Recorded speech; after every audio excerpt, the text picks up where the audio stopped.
Jersey மாதிரியான காலத்திற்கும் நின்று பேசக்கூடிய ஒரு தரமான திரைப்படத்தை கொடுத்த தெலுங்கு இயக்குனர் கௌதம் தின்னனூரி அவருடைய இயக்கத்தில் விஜய் தேவரகொண்டா, சத்யதேவ், பாக்யஸ்ரீ போஸ் உள்ளிட்ட பல நட்சத்திரங்களுடைய நடிப்பில் சமீபத்தில் தியேட்டர்ஸில் வெளியாகி இருக்கக்கூடிய திரைப்படம் தான் கிங்டம். அப்பர் தெலுங்கு திரைப்படமான இந்த கிங்டம் திரைப்படத்தை தமிழ் உள்பட பல மொழிகளில் டப் பண்ணி ஒரு பேன் இண்டியன் மூவியாக மிகப்பெரிய அளவில் ரிலீஸ் பண்ணியிருக்காங்க. விஜய் தேவரகொண்டாவுக்கு கடந்த சில வருடங்களாகவே கடந்த சில திரைப்படங்கள் எதுவுமே சொல்லிக்கிற மாதிரியான வெற்றியை பெறவே இல்லை. ரொம்ப தோல்வி நிலையில் இருக்கக்கூடிய அவருக்கு இந்த கிங்டம் திரைப்படம் ஒரு மிகப்பெரிய வெற்றி திரைப்படமாக கம்பேக்காக இருக்கும் அப்படின்னு சொல்லி அவருடைய ரசிகர்கள் ஆர்வமாக எதிர்பார்த்துட்டு இருந்தாங்க. இந்த கிங்டம் திரைப்படம் எப்படி இருக்கு, அவருக்கு ஒரு கம்பேக்கை கொடுத்துச்சா அப்படின்னு கேட்டிங்கன்னா, முதல்ல இந்த கிங்டம் திரைப்படத்தினுடைய கதை 1991 போலீஸ் கான்ஸ்டபிளான சூரி, அதாவது விஜய் தேவரகொண்டா 18 வருடங்களுக்கு முன்னாடி காணாம போன தன்னுடைய அண்ணனை தேடும் பணியில் இருக்காரு. அப்போது அநியாயத்தை கண்டா பொங்கக்கூடிய குணம் கொண்ட கோபக்காரரான சூரி, அதாவது நம்ம விஜய் தேவரகொண்டா உயர் அதிகாரியை அடிச்சிட்டாரு ஒரு பிரச்சனையில். அதனால டிஸ்மிஸ் செய்யப்பட்டாலும் அவருடைய தைரியத்தை பார்த்து அவர்கிட்ட ஒரு அண்டர் கவர் ஆபரேஷன் கொடுக்கப்படுது. அது என்ன அப்படின்னா, இலங்கையில் இருக்கக்கூடிய கடத்தல் மாஃபியாவை பிடிக்கிறது தான். அவங்க இலங்கைக்கு அருகில் இருக்கக்கூடிய திவி அப்படின்ற தீவில் இருக்கக்கூடிய பழங்குடி மக்களை பயன்படுத்தியே கடத்தல் பண்றாங்க. அந்த கூட்டத்தோட தலைவன் ஒருத்தர் இருக்கான், அவன் தான் உன் அண்ணன் சிவா. உனக்கு உன் அண்ணன் வேணும்னா இந்த ஆபரேஷனை முடி அப்படின்னு சொல்லி அந்த அதிகாரி சொல்ல, இந்த அண்டர் கவர் ஆபரேஷனுக்கு சுத்தமா ஒத்துக்க மாட்டேன் அப்படின்னு சொன்ன படத்தோட ஹீரோ விஜய் தேவரகொண்டா ஒரு கட்டத்துக்கு மேலே தன்னுடைய அண்ணன் அங்கே தான் இருக்காரு அப்படின்னு தெரிஞ்சு அண்ணனை மீட்கிறதுக்காக கூட்டு வரதுக்காக இந்த அண்டர் கவர் ஆப்ரேஷனில் குதிக்கிறாரு. அதற்கு பின்னாடி நடந்தது என்ன, இவங்க ரெண்டு பேருக்கும் இருக்கக்கூடிய அந்த அண்ணன் தம்பி உறவு என்ன ஆனது, கேங்ஸ்டராகவும் ஸ்பையாகவும் இருக்கக்கூடிய சூரியன் மிஷன் எதை நோக்கி நகர்கிறது, பழங்குடி மக்களுக்கும் இவங்களுக்குமான தொடர்பு என்ன ஆகியவற்றை ஸ்பை ஆக்ஷன் ட்ராமா ஜானரில் எமோஷன் ஆக்ஷன் எல்லாம் கலந்து பிரம்மாண்டமாக சொல்ல ட்ரை பண்ணியிருக்கக்கூடிய திரைப்படம் தான் இந்த கிங்டம். ஓகே, படத்தில் நடிச்சிருக்கக்கூடிய நடிகர்கள் எப்படி நடிச்சிருக்காங்க அப்படின்னு பார்த்தீங்கன்னா, சூர்யாக விஜய் தேவரகொண்டா போலீஸ் கதாபாத்திரத்தில் சில நிமிடங்களே வந்தாலும் தோற்றம் உடல் மொழியான மிடில் கிளாஸ் இல்லைங்கன்னு கண் முன்னாடி நிறுத்துறாரு. அதுவே அண்டர் கவர் ஆப்ரேஷனில் இறங்கிய பிறகு ஆஹா நம்ம ஏரியா வந்துருச்சு அப்படின்னு ஆக்ரோஷம், கோபம், வெறி, சண்டை என இறங்கி எல்லாத்துலேயுமே சிக்ஸர்களாக பறக்க விடுறாரு. விஜய் தேவரகொண்டாவின் ஃபில்மோகிராஃபியில் இது ஒரு முக்கியமான திரைப்படமாக நிச்சயம் இருக்கும். நிறைய இடங்கள்ல தன்னுடைய கதாபாத்திரத்தினுடைய தன்மை அறிந்து நிதானமாக கையாண்டு பக்குவமான நடிப்பை வழங்கியிருக்காரு. அவருடைய ரசிகர்கள் செல்லமா அவர் ரவுடின்னு கூப்பிடுவாங்க இல்லையா, அந்த செல்ல பெயருக்கு ஏற்ற மாதிரி நிறைய விஷயங்கள் படத்தில் இருக்கு. சூப்பருகா உந்தண்டி ரவுடி அப்படின்னு சொல்ல தோணுது. ஸோ அடுத்ததாக அவருடைய அண்ணனாக சத்யதேவ் தனக்கு கொடுக்கப்பட்ட கதாபாத்திரத்தை சிறப்பாகவே செஞ்சிருக்காரு. எமோஷனல் காட்சிகளையும் சந்தர்ப்ப சூழல்களை எப்படி எதிர்கொள்றது என குடும்பக்கூடிய காட்சிகளையும் நுட்பமான முகபாவனைகளில் தன்னுடைய நடிப்பில் கவர்றாரு. நாயகி பாக்யஸ்ரீ போஸேவுக்கு சொல்லும்படி முக்கியத்துவம் கிடையாது. ப்ரொமோஷனாக வந்த ரொமான்ஸ் பாடலையுமே படத்தில் காணும். அம்மாவாக ரோகிணிக்கு ஒரே ஒரு காட்சி தான், மற்றது எல்லாமே எடிட்டில் போயிடுச்சா என்ன அப்படின்றது தெரியல. சைக்கோ வில்லன் என்றால் பலர் மிகையான நடிப்பை கொடுத்து ஓவர் டோஸ் பண்ணிடுவாங்க.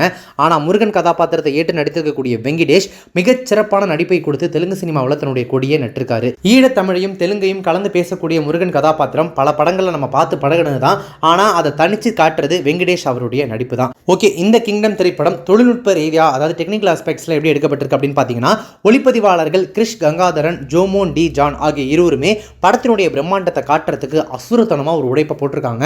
பீரியட் போர்ஷன், ஜெயிலுக்குள்ளே நடக்கக்கூடிய அந்த படத்தின் கிளைமேக்ஸில் வரக்கூடிய அந்த ஆக்ஷன் சீக்வன்ஸ் ஆகியவற்றில் ஒளிப்பதிவில் கிட்டத்தட்ட 2 பேர் இறங்கி விளையாடிருக்காங்க. அனிருத்தினுடைய பின்னணி இசை படத்திற்கு மிகப்பெரிய பலம். தீம் மியூசிக்கை தேவையான இடத்துல மட்டுமே பயன்படுத்தி இருக்கிறது அந்த காட்சியை அடுத்த கட்டத்துக்கு எடுத்துகிட்டு போகுது. இரண்டாவது பாதியில் இருக்கக்கூடிய சொதப்பல்களை தன்னுடைய இசையால் மறைக்கவும் திரைக்கதையின் தொய்வை மீட்கவும் அனிருத் எவ்வளவோ போராடி இருக்காரு தனியாளா.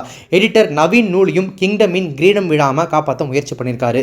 ஒட்டுமொத்த தொழில்நுட்ப குழுவின் உழைப்பால பாலத்தில் நடக்கக்கூடிய ஆக்ஷன் காட்சி ஒன்று அட்டகாசமான திரை அனுபவமாகவே மாறி இருக்கு. அந்த சீன்லாம் கண்டிப்பாக ஆடியன்ஸ்க்கு வேற மாதிரியான எக்ஸ்பீரியன்ஸை கொடுக்கும். கதாபாத்திரங்களுடைய உணர்வுகளுக்கு முக்கியத்துவம் கொடுத்து அதை பிரதானப்படுத்துவது இயக்குனர் கௌதம் தின்னனூரியின் ஸ்டைலும் பலமும். இதற்கு முன்னாடி வந்த அவருடைய பல திரைப்படங்களை அதை நம்ம பார்த்துருப்போம். இந்த படத்துலையுமே அது நிகழ்ந்திருக்கு. ஆனால் இடைவேளை வரை மட்டுமே தான் அந்த மேஜிக் நடந்திருக்கு. படம் தொடங்கினதுலேருந்தே எல்லா விஷயங்களையுமே நமக்கு முன்னாடியே சொல்லி அந்தந்த கதாபாத்திரங்களின் உணர்வுகள் வழியே திரைக்கதையை அமைச்சு நம்மளை கூட்டிகிட்டு போயிருக்காரு. ஆக்ஷன் காட்சிகள் நிறைந்த மாஸ் சீன் கூட அனிருத்தின் அசத்தலான பின்னணி இசையும் சேர்ந்து நிறைவடையக்கூடிய அந்த முதல் பாதி அதிரி போய்ந்திரா அப்படின்னு சொல்ல வச்சாலுமே கூட, இரண்டாவது பாதியில் நம்மளை குழப்பி கதையோட்டத்தோடு ஒன்றை விடாமல் செய்து செதறி போய்ந்திரா அப்படின்னு உச்சி கொட்ட வைக்குது. ரெட்ரோ, கேஜிஎஃப், சலார் படங்களுடைய சாயல் அங்கங்கே தெரியறது மைனஸ். அது என்ன அப்படின்றத நான் ரிவ்யூவோட எண்டில் சொல்கிறேன். முதல் பாதியின் திரைக்கதையில் எதெல்லாம் சிறப்பாக இருந்ததோ அது எல்லாமே இரண்டாவது பாதியில் இல்லாமல் இருக்கிறது மற்றும் ஒரு மிகப்பெரிய மைனஸ். ஏகப்பட்ட கதாபாத்திரங்கள் முழுமையாக இல்லை. சில காட்சிகளுக்கான காரணமே இல்லை. படம் போக போக ஏதோ சொல்ல வராங்க அப்படின்ற மாதிரி தோண ஆரம்பிச்சு ஒரு கட்டத்தில் என்ன அவ்வளோதானா அப்படின்னு நம்மளை ஏமாத்திடுது. சில வீரர்கள் சதம், அரை சதம் அப்படின்னு அடித்தாலுமே கூட சில நேரங்களில் அணியால் வெற்றி பெற முடியாமல் போகும் இல்லையா. அப்படி இந்த படத்தில் பலர் மிகச்சிறப்பாக செயல்பட்டிருந்து அவங்களுடைய வேலையை ரொம்ப பர்ஃபெக்டாக முடிச்சிருந்தாலுமே கூட ஒட்டுமொத்தமாக இந்த கிங்டம் தனக்கான சாம்ராஜ்யத்தை நிலை நிறுத்தலை அப்படின்றது தான் நிதர்சனமாகுது. இப்போ நம்ம விட்டு அந்த விஷயத்துக்கு வரலாம். சொல்லலாம். ஒரு ஜென்ரல் ஆடியன்ஸோட மைண்ட் செட் இந்த படத்தை பார்க்கும்போது எப்படி இருக்குது அப்படின்னு கேட்டிங்கன்னா, ஒரு பக்கம் கேஜிஎஃப், இன்னொரு பக்கம் சலார், ஒரு பக்கம் ரெட்ரோ, இது மூணுத்தையுமே கலந்து கட்டி ஏதோ ஒன்று கிண்ட ட்ரை பண்ணியிருக்காரு டேரக்டர். அதில் முக்கியமாக ரெட்ரோ திரைப்படத்தை பயங்கரமாக தொட்டிருக்காரு அப்படின்னு சொல்லலாம். படம் பார்த்து முடிக்கும்போது தெலுங்கு வெர்ஷன் ஆஃப் ரெட்ரோவாக இருக்குமோ அப்படின்னு வர உணர்வை உங்களால் தவிர்க்கவே முடியாது. கார்த்திக் சுப்புராஜோட டைரக்ஷனில் சூர்யாவுடைய நடிப்பில் சமீபத்தில் வெளியான ரெட்ரோ திரைப்படத்தினுடைய பாதிப்பு ஏகபோகமாக இந்த கிங்டம் திரைப்படத்தில் அங்கங்கே நிறையவே இருக்குது. அது இல்லாமல் பல அரசியல் ரீதியான விஷயங்கள்லையுமே இவங்க கொஞ்சம் சொதப்பிருக்காங்க அப்படின்னு சொல்லலாம். இலங்கையில் நடக்கிற மாதிரியான இந்த கதையமைப்பில் ஈழத்தமிழர்களை பற்றி சொல்லும்போது கண்டிப்பாக அரசியல் ரீதியாக அவங்க நிறைய ஆய்வு செஞ்சுருக்கணும். நிறைய விஷயங்களை சும்மா இஷ்டத்துக்கு ஏதோ எழுதி வச்சுட்டாங்களோ இல்லை வேற ஏதாவது அரசியல் பின்புலத்திற்காக இப்படி எடுத்திருக்காங்களோ அப்படின்ற மாதிரிலாம் யோசிக்க வைக்குது.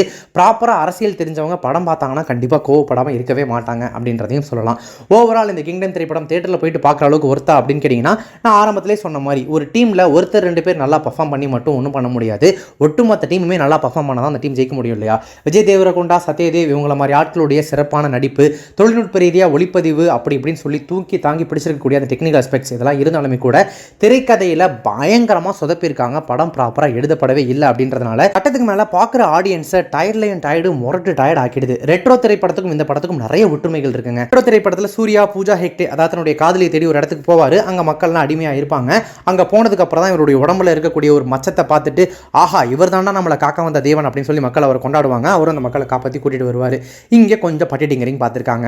இங்கே அவர் வந்து ஹீரோயினை காப்பாற்ற போல தன்னுடைய அண்ணனை காப்பாற்றுறதுக்கு போகிறாரு. இங்கேயுமே இவருடைய உடம்புல இருக்கக்கூடிய ஒரு அடையாளத்தை பார்த்துட்டு இங்கே இருக்கிறவங்க நீ தான்ப்பா எங்களுடைய தேவதூதன் அப்படின்னு நினைக்கவும் அங்கே இருக்கிறவங்கள காப்பாற்றி கூட்டு வராரு. ட்ரெய்லரில் தன்னுடைய அண்ணனை தேடி போகிறார் அப்படின்னு ஒன்னே விஷால் நடித்த ஒரு பழைய படம் இருக்குது. அதுவே சுமாரான போன படம் தான். தோரணை திரைப்படத்தினுடைய பாதிப்பு இருக்குமோ அப்படின்னு நினச்சா சேச்சா அவ்வளோ பின்னாடிலாம் போக மாட்டோம்ப்பா, இப்போ வந்து ரெட்ரோ பார்த்து தான் அடிச்சிருக்கோம் அப்படின்றத சொல்லி கிங்டம் திரைப்படத்தை ஒரு சுமாரான படமாக ஆக்கிட்டாங்க. ரெட்ரோ திரைப்படமே ரொம்ப பெரிய அளவுலலாம் போகல அப்படிங்கும்போது அதனுடைய பாதிப்பில் வெளியாகி இருக்கக்கூடிய கிங்டம் திரைப்படம் எப்படி இருக்கும் அப்படின்றத நான் சொல்லி உங்களுக்கு தெரிய வேண்டியதில்லை. ஓவரால் தேட்டரில் போய்ட்டு நீங்கள் பார்க்கும்போது அந்த டெக்னிக்கல் ஆஸ்பெக்ட்ஸில் எடுக்கப்பட்ட விதத்தில் உங்களுக்கு ஒரு ஆச்சரியத்தை கொடுக்குமே தவிர, ஆனால் அதை மட்டுமே பார்த்துட்டு உட்காந்துட்டு இருக்க முடியாதுல்ல. ஒரு கதை வேணும், ப்ராப்பரான திரைக்கதை வேணும். அது இல்லைன்றதுனால கண்டிப்பாக இந்த கிங்டம் உங்களை முரட்டுத்தனமாக டிசப்பாயிண்ட் பண்ணுறதுக்கு சான்சஸ் நிறைய இருக்குது. ஆக்ஷன் காட்சிகளை பொறுத்த வரைக்கும் ரத்தம் தெறிக்க தெறிக்க நிறையவே வந்து ராவா எடுக்கிறேன் அப்படின்னு சொல்லிட்டு இறங்கி விளையாடி இருக்காங்க. பட் ரொமான்ஸ் காட்சிகள்லாம் பெரிய அளவில் இல்லை. படத்தில் அந்த மாதிரி வல்கரான சீன்ஸ்லாம் எதுவுமே கிடையாது. நீங்கள் குடும்பத்தோடு போய் பார்க்கக்கூடிய திரைப்படம் தான். பட் ரத்தம் தெறிக்கக்கூடிய காட்சிகள் நிறைய இருக்குது அப்படின்றதுனால குழந்தைகளை கூட்டு போகணுமா அப்படின்றத பார்த்துக்குங்க. பர்சனலாக என்ன கேட்டிங்க அப்படின்னா இந்த படம் ஒரு டிசாஸ்டர் தான், ஒரு டிசப்பாயின்மெண்ட் தான். அதுவும் ஜெர்சி மாதிரியான ஒரு திரைப்படத்தை கொடுத்த டைரக்டர் கௌதம் தின்னனாரி அவர்கிட்டேருந்து இப்படி ஒரு படத்தை நான் இல்லை அவருடைய ரசிகர்கள் யாருமே எதிர்பார்த்துருக்க மாட்டாங்க. இங்கே தமிழ்நாட்டில் இருக்கக்கூடிய விஜய் தேவரகொண்டாவோட ஃபேன்ஸ் இருக்கீங்க அப்படின்னா அவரை மட்டுமே பார்த்துட்டு இருப்பேன், எனக்கு வேறு எதுவுமே வேணாம் அப்படின்னு யோசிச்சிங்கன்னா நீங்கள் தாராளமாக போயிட்டு தேட்டரில் உட்காரலாம். அவருடைய இசை இந்த படத்துக்கு ஒரு மிகப்பெரிய பலமாக மாறி இருக்குன்னு சொன்னேன் இல்லையா? அதை சிம்பிளாக உங்களுக்கு சொல்லணும் அப்படின்னா படம் ஆரம்பித்து 10 நிமிஷத்தில் கொஞ்சம் கூட கஷ்டமே படாமல் நம்மளை தூங்க வச்சிடறாங்க. அப்புறம் இடைவெளி கிட்ட அந்த பாஸ் பிஜிஎம் அப்படின்னு தனியாக இப்போ ரீசெண்டாக கூட அன்னித்தூர் மேடையில் பாடிட்டு இருந்தார்ல, அந்த பிஜிஎம்மை போட்டு நம்மளை எழுப்பி விட்டுறாங்க. மறுபடியும் இடைவெளி முடிஞ்சு நம்மளை தூங்க வச்சுட்டு மறுபடியும் அந்த கிளைமேக்ஸ் கிட்ட அதே மியூசிக்கை மறுபடியும் லாலா அப்படின்னு போட்டு நம்மளை மறுபடியும் எழுப்பிடுறாங்க. டிசப்பாயின்மெண்ட் தாங்க. நீங்கள் போய் பார்க்குறதும் பார்க்காதும் உங்களோட விருப்பம். மேபி சில பேருக்கு பிடிச்சிருக்கலாம், பிடிக்காமலும் போகலாம். அது அவங்க உங்களுடைய திரைப்பார்வையை பொறுத்தது. கிங்டம் திரைப்படத்தினுடைய ரிவ்யூ உங்களுக்கு ரொம்ப பிடிச்சிருந்துச்சு அப்படின்னா லைக் பண்ணுங்கள், ஷேர் பண்ணுங்கள். படத்தை பற்றி உங்களுடைய கருத்துக்கள் என்ன ரிவ்யூ என்ன அப்படின்றத கமெண்ட்ஸில் மென்ஷன் பண்ணுங்கள். இப்போ இந்த ரிவ்யூ உங்களுக்கு ரொம்ப பிடிச்சிருந்துச்சுன்னா லைக் பண்ணுங்கள், ஷேர் பண்ணுங்கள். நம்ம சேனல் இதுக்கு சப்ஸ்கிரைப் பண்ணாதவங்க யாராவது பார்த்துருக்கீங்க அப்படின்னா மறக்காம உடனே இப்போவே நம்ம சேனலுக்கு சப்ஸ்கிரைப் பண்ணிட்டு பக்கத்தில் நோட்டிஃபிகேஷன் பெல் பட்டனையும் மறக்காம டிங் நினைத்துருங்க.